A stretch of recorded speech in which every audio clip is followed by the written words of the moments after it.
Hello students, स्वागत है आप सबका साधना चैनल में। स्टूडेंट्स, सामान्य हिंदी के अंतर्गत हमारा विषय चल रहा था संधि तथा संधि विच्छेद। इससे पहली क्लास में हमने आपको संधि के विषय में जानकारी दी थी और संधि का एक भेद स्वर संधि आपको स्पष्ट भी किया था। आज एक बार संक्षेप में मैं फिर आपको थोड़ा सा रिवीजन करवा देती हूँ, तब उसके आगे मैं संधि के दूसरे भेद को शुरू करूँगी। मैंने आपको बताया था कि संधि शब्द का अर्थ होता है मेल या जोड़। संधि तीन प्रकार की होती है: स्वर संधि, व्यंजन संधि और विसर्ग संधि। अब संधि होती कहाँ है? दो वर्णों के मेल से होती है।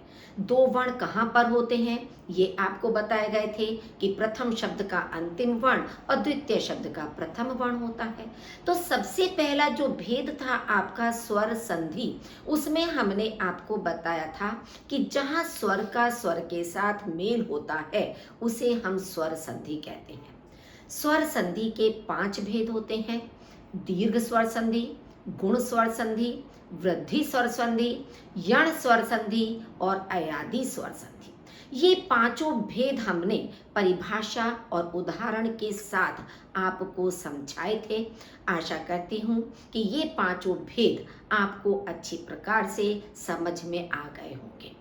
आज हम संधि का दूसरा भेद व्यंजन संधि आपको समझाने के लिए जा रहे हैं। आज आपको उसे समझना है। बच्चों, यदि अभी तक आपने मेरे चैनल को सब्सक्राइब नहीं किया तो प्लीज़ उसे पहले सब्सक्राइब कर दीजिए, लाइक कर दीजिए और अधिक से अधिक अपने साथियों के साथ उसे शेयर कीजिए। अब देखिए, शुरू करते हैं हम अपना दूसरा भेद व्यंजन संधि।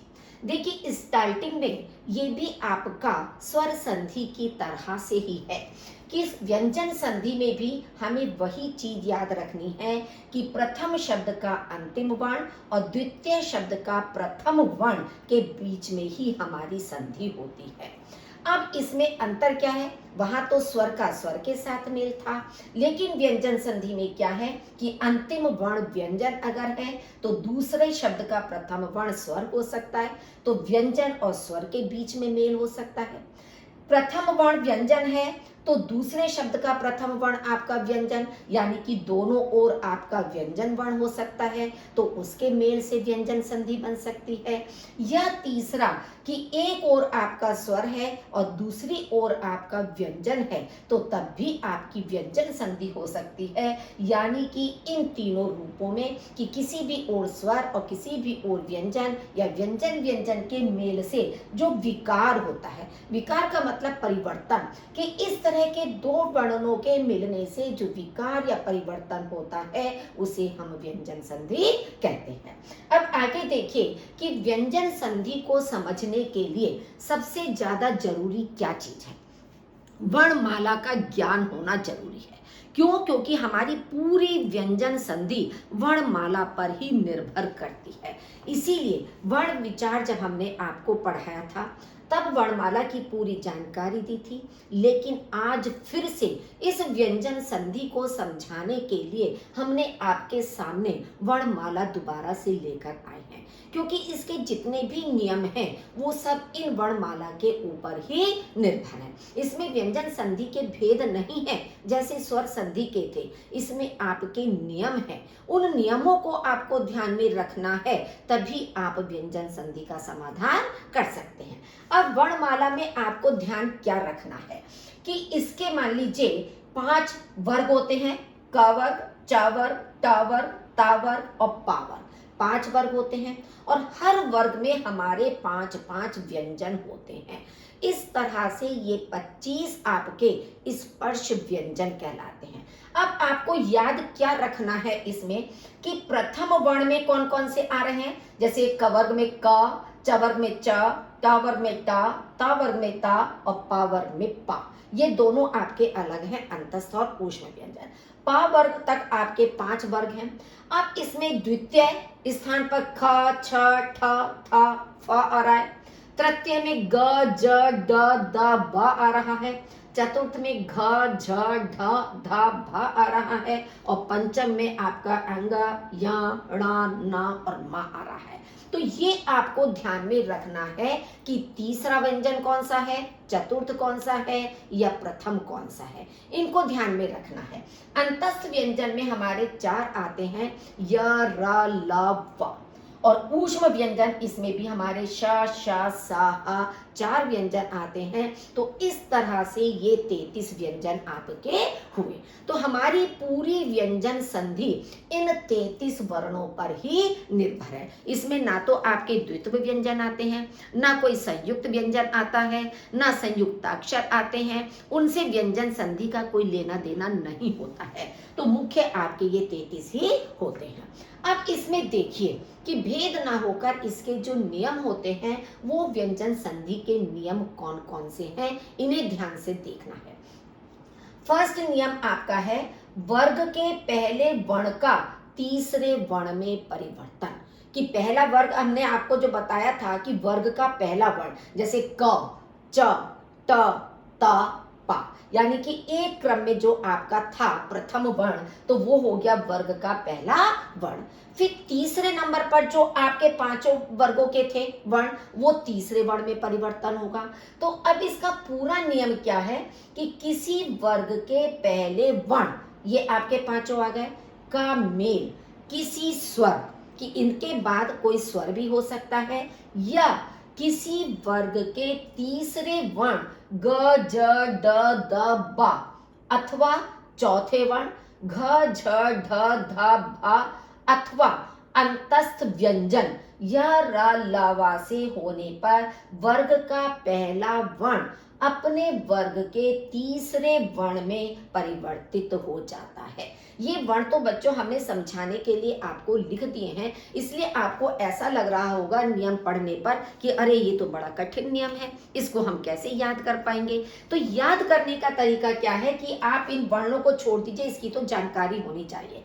आप किस तरह से पढ़ सकते हो कि किसी वर्ग के पहले वर्ण का मेल यदि किसी स्वर अथवा किसी वर्ग के तीसरे वर्ण या चौथे वर्ण अथवा अंतस्थ व्यंजन से हो तो वर्ग का पहला वर्ण अपने ही वर्ग के तीसरे वर्ण में परिवर्तित हो जाता है। अब देखिए उदाहरण के माध्यम से हम आपको स्पष्ट कर रहे हैं। हमने एक फॉर्मूला भी आपके लिए लिखा है कि आप कैसे पहचानोगे। मान लीजिए पहले फॉर्मूला से समझ लीजिए, फिर हम उदाहरण को स्पष्ट करते हैं। मान लीजिए आपका फॉर्मूला है कि आप ये सोचेंगे कि इतना हम दिमाग में एकदम से कैसे निकालें, कैसे तैयार करें कि इसमें कौन सा वर्ण है। तो आप क्या कर सकते हो कि आपने पहले क, च, ट, त, प यानी कि हर वर्ग का पहला वर्ण लिख लिया। फिर इसका मेल हमारा या तो किससे हो, स्वर। स्वर हमारे 11 होते हैं, वो तो शॉर्ट में है, आप याद रख सकते हो। ई, उ, री, ए, ऐ, ओ, औ, ये 11 स्वर हमारे निर्धारित हैं, उन्हें आप याद रख सकते हो, इसलिए हमने वहां नहीं लिखे हैं। प्लस तीसरा वर्ण, तीसरे वर्ण आपने सारे लिख लिए, प्लस चौथा वर्ण, चारों वर्ण आपने लिख लिए, अंतस्थ व्यंजन यारा लावा आपने लिख लिया कि जिससे प्रथम वर्ण के बाद कोई भी हो सकता है। अब आप कैसे करेंगे? मान लीजिए आपका फर्स्ट एग्जाम्पल है दिक प्लस अंबर। अब आप देखेंगे का वर्ग का प्रथम वर्ण हो गया।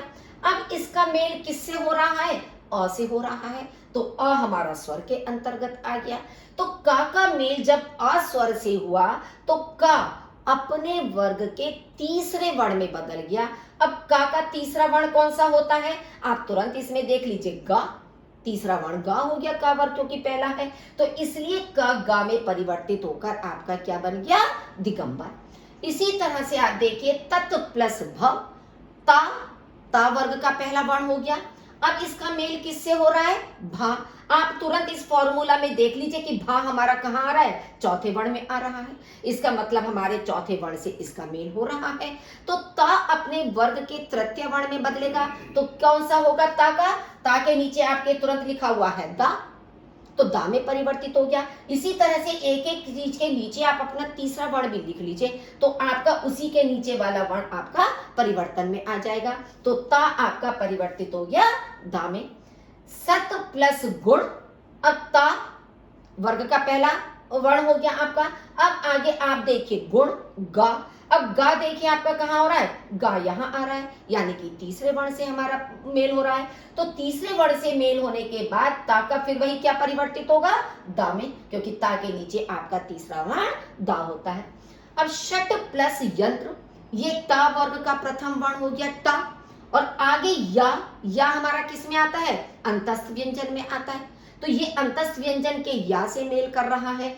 तो ये जो टा है ये अपने वर्ग के तृतीय में, अब टा के नीचे आप देखिए क्या आ रहा है, डा। ये थोड़ा सा आगे पीछे हो गया बच्चों, लेकिन आप क्रम देख लीजिए, थर्ड नंबर पे टा है तो थर्ड नंबर पर आपका डा आ रहा है। तो यानी कि टा आपका डा में परिवर्तित होकर बन जाएगा षड्यंत्र।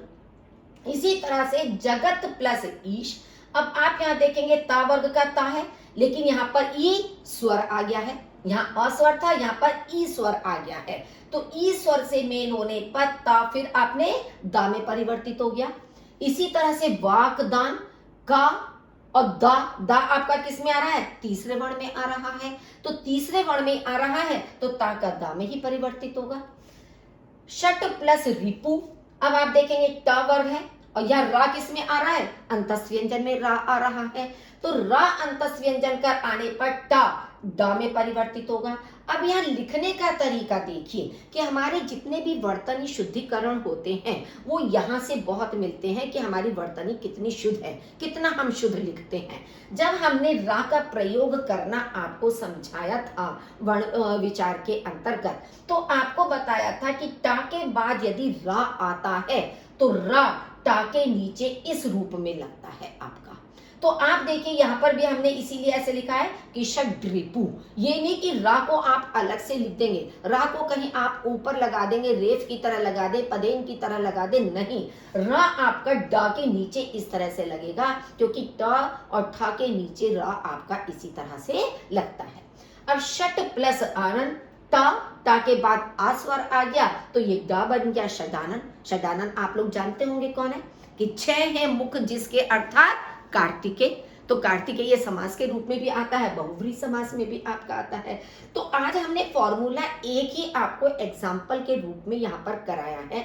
आगे जितने भी नियम हैं आपके, उनके भी आप इसी तरह से फॉर्मूला अगर क्लियर लिख लोगे तो आपकी परीक्षा में कोई भी एग्जाम्पल, कोई भी आ रहा है एग्जाम्पल, आप उसका तुरंत समाधान कर सकते हो। आपको बार बार सोचने में अपना टाइम वेस्ट नहीं करना पड़ेगा, क्योंकि तुरंत आपने उदाहरण देखा, नीचे फॉर्मूला में देखा, आपने एकदम से उसको सॉल्व कर लिया।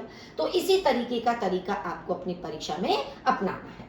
अब आप देखिए कि नियम 2, दूसरा नियम आपका क्या कहता है व्यंजन संधि के अंतर्गत। दूसरा नियम है वर्ग के पहले वर्ण का पांचवें वर्ण में परिवर्तन।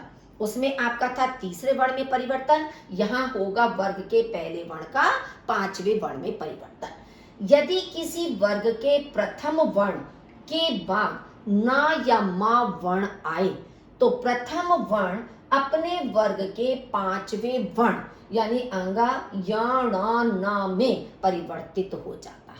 ये छोटा नियम है। अब आप देखिए हमने केवल यहाँ पर न या मा वर्ण लिखा है, वैसे तो हम पांचों लिख सकते थे ये, क्योंकि पांचवें वर्ण में परिवर्तित हो रहा है, लेकिन अधिकांश आपने देखा होगा कि हिंदी भाषा में कभी भी अंगा या णा से कोई शब्द शुरू नहीं होता है। हर शब्द या तो ना से शुरू होता है या माँ से शुरू होता है, बहुत सारे शब्द हैं, लेकिन इन अक्षरों से आपको शुरू हुआ कोई शब्द नहीं मिलेगा। तो इसलिए केवल मात्र हमने यहाँ पर ना या माँ को ही लिया है। तो प्रथम वर्ण के बाद यदि ना या माँ आता है तो प्रथम वर्ण अपने ही वर्ग के पांचवें वर्ण में परिवर्तित हो जाता है। अब देखिए इसमें कैसे, यहाँ पे भी आप इसी तरह से फॉर्मूला लिख सकते हैं। आप प्रथम वर्ण लिख लेना, पंचम वर्ण लिख लेना और उसके बीच में प्लस करके ना और मा लिख लेना। प्रथम वर्ण प्लस ना मा प्लस पंचम वर्ण, तो आप सरलता से एकदम उसको कर लोगे। जैसे वाक प्लस मय, अब का वर्ग का प्रथम वर्ण है, अब इसके बाद आपका मा आ गया तो आपका क्या बन गया, का अंतिम वर्ण में परिवर्तित होकर, देखिए का के नीचे अंगा होता है, तो आपका ये बन गया वांग्मय। वांग्मय कहते हैं साहित्य को, तो ये वांग्मय बन गया। इसी तरह से सत प्लस मार, अब ता का पंचम वर्ण कौन सा है, ना, तो ता का पंचम वर्ण ना में बदल के सन्मार्ग बन गया। षट मास, ता का पंचम वर्ण कौन सा है, णा, तो ये आपका ण बन गया, षण्मास हो गया। ता का पंचम वर्ण आपका कौन सा है, ना, तो ये उन्नायक आपका बन गया। जगत प्लस नाथ, ता के बाद ना आ गया है। देखिए इन तीन में आपका माँ आया था और इसमें फिर ना आपका आ गया है, तो ता का पंचम वर्ण ना आपका बन जाएगा जगन्नाथ। अब प्लस में पा प्रथम वर्ण है प वर्ग का, इसके बाद माँ आया है, तो पा का पंचम वर्ण क्या होता है, माँ, तो आपका बन गया अम्म। तो इस तरह से ये पंचम वर्ण में परिवर्तन हुआ है। तीसरा नियम देखिए, माँ संबंधी नियम। इसमें 3-4 नियम हैं माँ से संबंधित। अब यदि माँ वर्ण के बाद, अभी तक तो आपका किसी भी वर्ग का प्रथम वर्ण आ रहा था, अब यहाँ पर माँ से संबंधित है, तो इसका मतलब क्या है कि प्रथम शब्द का अंतिम वर्ण माँ होगा। यदि माँ वर्ण के बाद कोई स्पर्श व्यंजन आए, स्पर्श व्यंजन हमारे कौन से होते हैं, क वर्ग से लेकर प वर्ग तक, यानी का से लेकर माँ तक के जो वर्ण हैं वो हमारे स्पर्श व्यंजन में आते हैं। तो माँ वर्ण के बाद यदि कोई स्पर्श व्यंजन आए तो माँ सामने वाले वर्ण के पंचमाक्षर अनुस्वार में बदल जाता है। ठीक है, तो अगर मान लीजिए माँ के बाद कोई सा भी वर्ण आ जाए स्पर्श व्यंजन में से, जैसे मान लीजिए देखिए माँ है, माँ के बाद आपका किसी भी वर्ग का वर्ग का आ गया आपका, मान लीजिए, तो ये जो माँ है ये अपने सामने वाले का के पंचम वर्ण में बदलेगा, और का पंचम वर्ण कौन सा होता है, अंगा, तो आपका बन जाएगा ये संकल्प। ठीक है, और इसका हमने देखिए 2 रूप क्यों लिखे हैं, एक ब्रैकेट में लिखा है और एक आपका ये लिखा है। ये तो आपका नियम के अनुसार है कि जो नियम आपका कह रहा है उस नियम के अनुसार आपके ये सारे शब्द बने हैं। लेकिन आज जो हमारी मानक हिंदी है उस मानक हिंदी में इस तरह के शब्द का प्रयोग न करके अनुस्वार के साथ प्रयोग किया जाने लगा है, तो इसलिए हमने ब्रैकेट में वो रूप भी आपका लिखा है जो मानक हिंदी के अनुसार शुद्ध रूप है। ये आपका संस्कृत में इस तरह से लिखा जाता था या इस तरह से पहले लिखा जाता था।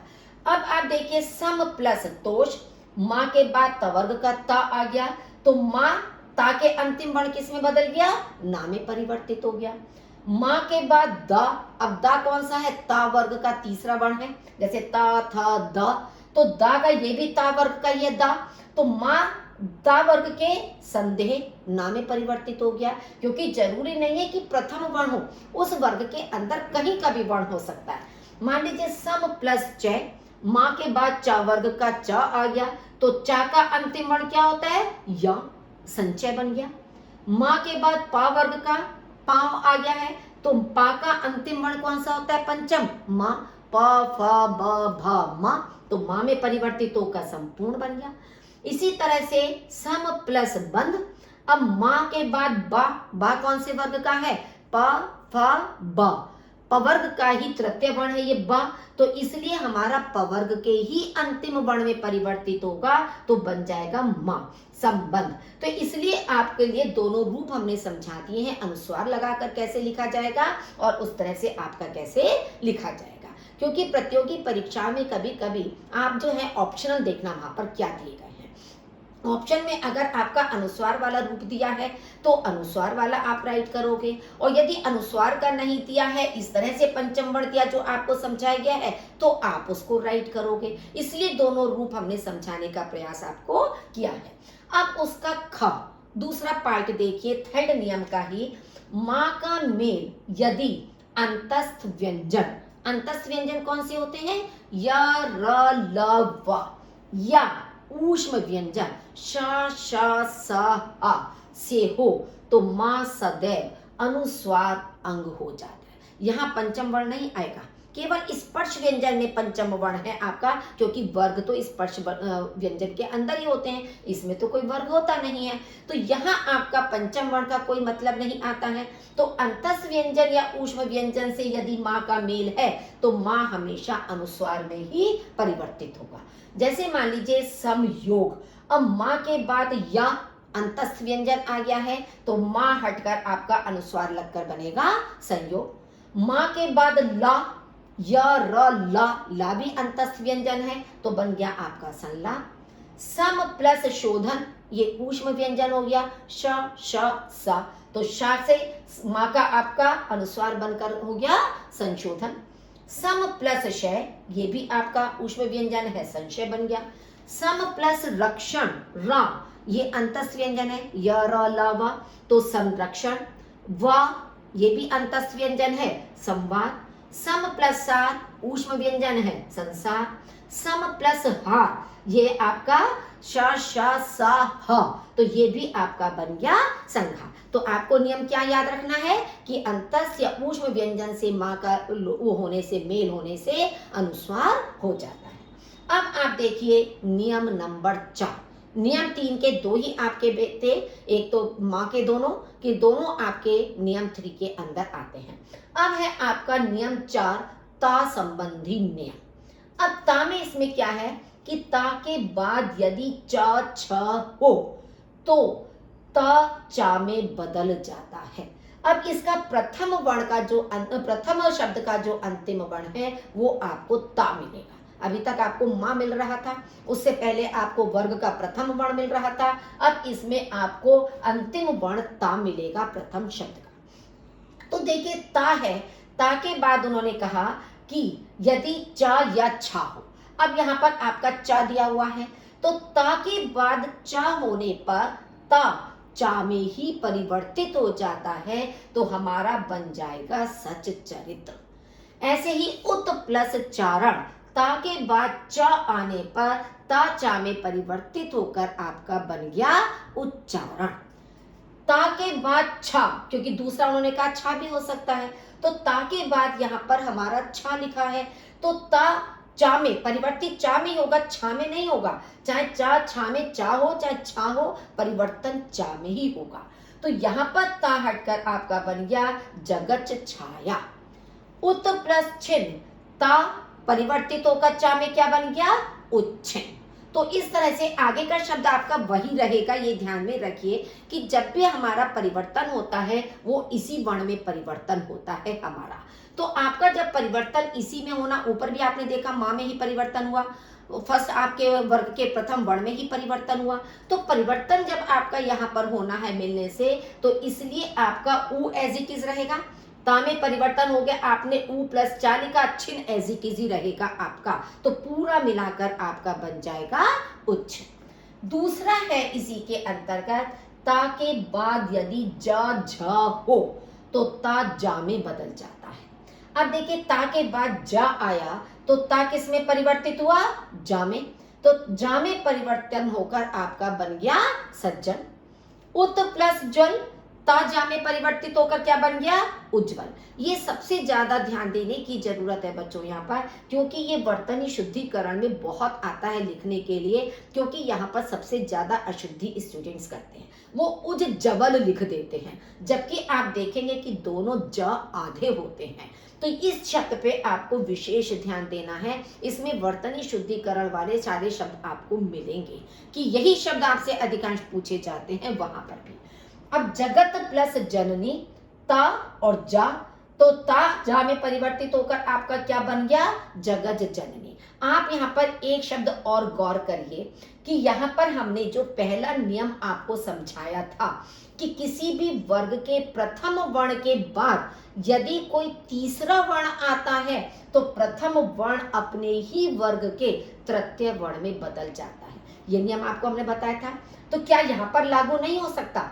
ये उदाहरण आपका वहां पर भी आ सकता था, क्योंकि देखिए आपका ये ता प्रथम वर्ण था वर्ग का, यहाँ ज च छ ज तीसरा वर्ण आया है जा, तो ये ता जो है अपने ही वर्ग के तृतीय वर्ण में बदल सकता था, तो जगत जननी भी बन सकता है। कई बार आप सुनते होंगे इस तरह से जगत जननी, तो वो शब्द भी आपका इसमें बन सकता था। तो यहाँ पर इस नियम के अकॉर्डिंग जगत जननी है, और ये एग्जाम्पल अगर आपका उस नियम के साथ होता तो वहां आपका जगत जननी बन जाता।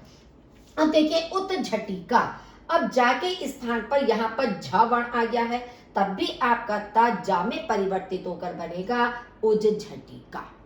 तीसरा आप देखिए इसी से संबंधित है, ये एक नियम में भी किए जा सकते थे, लेकिन एक नियम में आप कंफ्यूज हो जाते, इसलिए हमने इनको 3 पार्ट्स में डिवाइड कर दिया। अब मान लीजिए यदि ता के बाद टा ठा वर्ण आए तो ता किस में परिवर्तित होगा? टा में, पहले वाले वर्ण में ही परिवर्तित होगा। ता टा में परिवर्तित होगा। ड ढा आए क्योंकि ये इसी वर्ग का है, ट ठ ड ढ, इसलिए हमने इसी के साथ लिख दिया।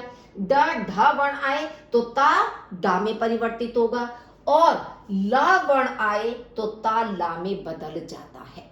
अब देखिए एग्जांपल, तत् प्लस टीका, ता के बाद टा आया है तो ता टा में परिवर्तित होकर बन गया तटीका। ता के बाद ड आया है तो ता डा में, आपने कहा था ना ता डा में परिवर्तित होगा, तो ता डा में परिवर्तित होकर बन गया उड्डयन। ता के बाद ला आया है तो आपका बन गया उल्लास, क्योंकि ला है तो ला में ही परिवर्तित होगा ता। इसी तरह से यहाँ पर देखिए, तत् प्लस लीन, ला है तो ता भी ला में परिवर्तित होकर क्या बनेगा? तल्लीन बन जाएगा। तो इस तरह से इस नियम को याद रखना है कि अगर टा ठा आए तो टा में परिवर्तित होगा, ड ढा आए तो डा में परिवर्तित होगा, ला आए तो ता ला में परिवर्तित होगा। तो इस तरह से तीनों नियमों को मिलाकर आपका क्या बना? पहले वाले में आपका क्या था? चा छा था, कि अगर चा छा आ रहा है तो चा में परिवर्तित होगा। अगर आपका मान लीजिए ज और झा आ रहा है तो जा में परिवर्तित होगा, और यदि आपका टा था है, डा ढा है, ला है तो उसी में परिवर्तित होगा। फोर्थ आप देखिए इसी का, ता के बाद शा आने पर ता का चा में और शा का छा में परिवर्तन हो जाता है। अब ता के बाद शा, अब यह देखिए ता के बाद शा शब्द आया है हमारा, तो ता हमारा किस में परिवर्तित होगा? चा में परिवर्तित होगा। तो ता के स्थान पर तो हमारा चा बन गया, और छा परिवर्तन किसमें? आपका शा किसमें परिवर्तन होगा? ये छा में परिवर्तित हो जाएगा। तो आपका शब्द बन जाएगा उच्छिष्ट। इसमें दोनों में परिवर्तन होना है आपका, ता का चा में परिवर्तन, शा का छा में परिवर्तन होना है।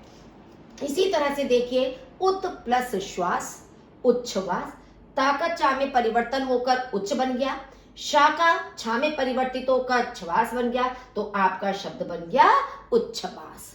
उत प्लस श्रृंखला, अब आप ये देखेंगे ये तो श्रा बना है, अब श्रा भी तो हमारा किससे बना है? ये शा और रा मिलकर हमारा श्रा बनता है, तो इसलिए ये भी हमारा शा है। ता चा में परिवर्तन हो गया और श्रा हमारा छा में परिवर्तन हो गया, और जो नीचे री है वो री इसी तरह से लिखा जाएगा, तो शब्द बनेगा उच्छृंखल। सत प्लस शास्त्र, सच शास्त्र बन जाएगा, क्योंकि च और छा में परिवर्तन होना है। नेक्स्ट है फिफ्थ इसका, ता के बाद यदि हा हो तो ता का दा और हा का धा हो जाता है। कैसे? अब उत प्लस हार शब्द है, अब यहाँ पर तो ता है और यहाँ पर हार है। यही नियम हमारा कह रहा है ना कि ता के बाद हा हो तो ता का दा हो जाएगा और हा का धा बन जाएगा। ठीक है, तो हमारा क्या बनेगा? उद्धार।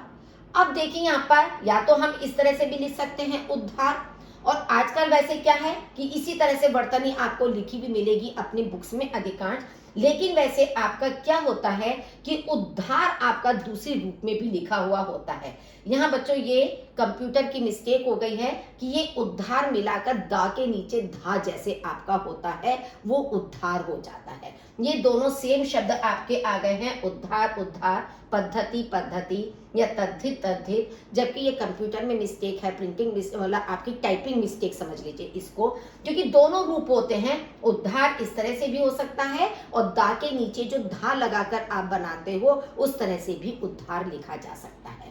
इसी तरह से पत प्लस हति, ता का दा हो गया, हा का धा हो गया, तो आपका बन गया पद्धति। उत प्लस हरण, ता का दा हा का धा होकर बन गया उद्धरण। तत् प्लस हित, ता का दा और हा का धा बनकर आपका बन गया तद्धित। तो ये चारों शब्दों में आप देख लीजिए कि अधिकांश बचपन से हम लिखते चले आ रहे हैं इस तरह से कि दा के नीचे धा लगा दिया जाता है। अब नियम नंबर 5, नियम नंबर 5 में क्या है? छा संबंधी नियम है ये हमारा। किसी भी ह्रस्व, ह्रस्व का मतलब होता है लघु, छोटा, ह्रस्व स्वर या आका में छा से होने पर छा से पहले चा जोड़ दिया जाता है। जैसे अब देखिए ह्रस्व स्वर उन्होंने कहा तो हमारे ह्रस्व स्वर कौन कौन से होते हैं स्टूडेंट्स? अ, ई, उ, मतलब छोटा अ, छोटी ई और छोटा उ, ये हमारे ह्रस्व स्वर के अंतर्गत आते हैं। तो अब आप देखिए छोटे उ की मात्रा है तो ये हमारा ह्रस्व स्वर हो गया। इसके बाद यदि छा आया, छा से मेल हुआ, तो छा से मेल होने पर क्या होगा? छा से पहले चा जोड़ दिया जाता है। तो अनु तो आपका एज इट इज रहेगा, छेद आपका एज इट इज रहेगा, बस छा से पहले आपका चा जुड़ जाएगा तो शब्द बन जाएगा अनुच्छेद। इसी तरह से परी प्लस छेद। अब परी में देखिए छोटी ई की मात्रा, आपका लघु स्वर हो गया ई, तो अब इसके बाद छेद है तो छे से पहले चा जुड़कर आपका बन गया परिच्छेद। मतलब दोनों शब्दों को आपको कोई चेंज नहीं करना है, केवल मात्र आपको चा जोड़ना है। ऐसे ही स्वच्छंद, अब यहाँ देखिए छोटा अ है और यहाँ छंद है, तो ये छोटा अ के बाद आपका क्या है? चा जुड़ जाएगा, स्वच्छंद बन गया। यहाँ आपका आ गया। देखिए चारों एग्जाम्पल आपके दे दिए, छोटा आ, छोटी ई, छोटा उ, तीनों लघु स्वर आ गए हैं और आ बताया था उन्होंने, आ गया है। तो आ प्लस छादन से आच्छादन शब्द आपका बन गया। तो ये नियम आपको स्पष्ट हो गया होगा कि लघु स्वर के बाद या आ के बाद अगर छा आता है तो उससे पहले चा को जोड़ दिया जाता है। अब नियम नंबर 6, सा का शा में परिवर्तन कैसे होगा? कि यदि स्वर अ या आ को छोड़कर किसी अन्य स्वर के साथ सा वर्ण आए तो सा का शा हो जाता है। इसका मतलब क्या है कि प्रथम शब्द का जो अंतिम वर्ण है वो अ या अ ना होकर कोई दूसरा स्वर हो सकता है, या ना अ या आ को छोड़कर, कि अ भी स्वर है, इसके अलावा हमारा कोई सा भी स्वर हो सकता है, चाहे वो ई स्वर हो, चाहे वो ऊ स्वर हो, कोई भी अन्य स्वर हो सकता है। उसके साथ यदि सा आ रहा है तो वो शा, षटकोण वाले शा में परिवर्तित होता है। जैसे मान लीजिए वी प्लस सम। अब वी में छोटी ई की मात्रा, ई स्वर है और यहाँ सा है, तो सा किस में परिवर्तित हो गया? शा में परिवर्तित होकर आपका क्या बना? विषम। वी प्लस सा आपका शा में परिवर्तित होकर विषाद शब्द बन गया है।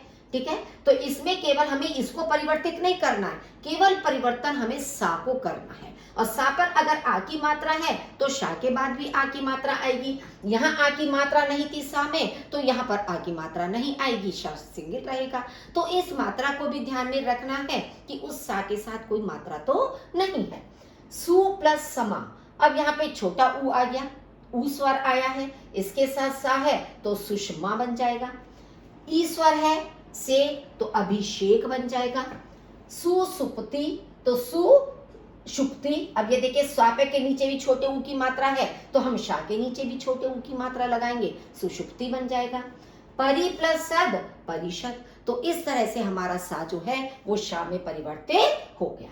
नेक्स्ट है आपका नियम नंबर 7। ये आपका लास्ट नियम है, नियम नंबर 7, नाकाणा में परिवर्तन।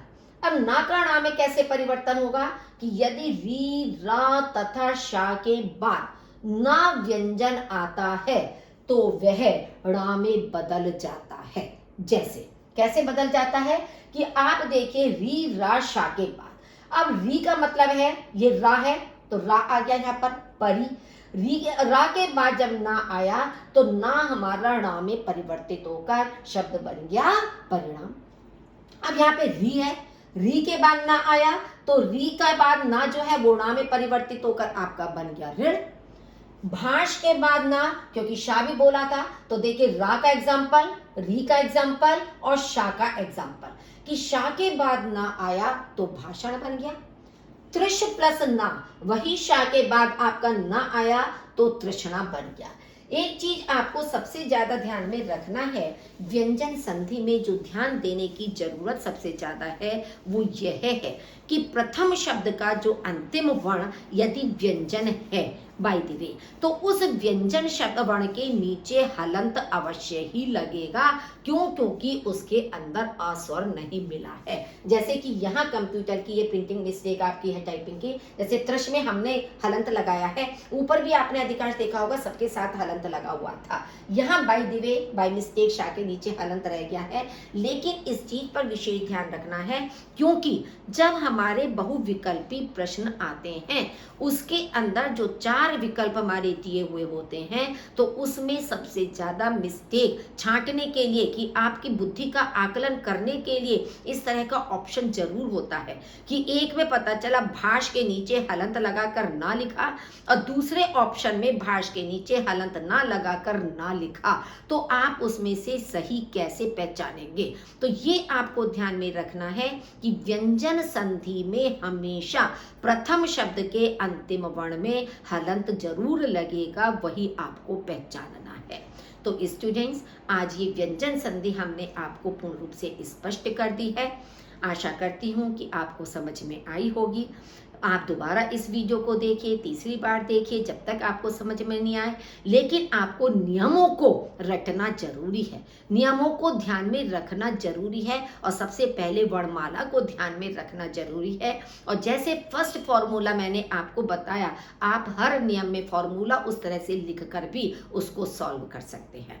यदि अभी तक आपने मेरा चैनल सब्सक्राइब नहीं किया तो प्लीज उसे सब्सक्राइब कर दीजिए। अब तीसरी क्लास आपकी विसर्ग संधि की होगी, फिर आप उसको सुनिए। आपका बहुत बहुत धन्यवाद।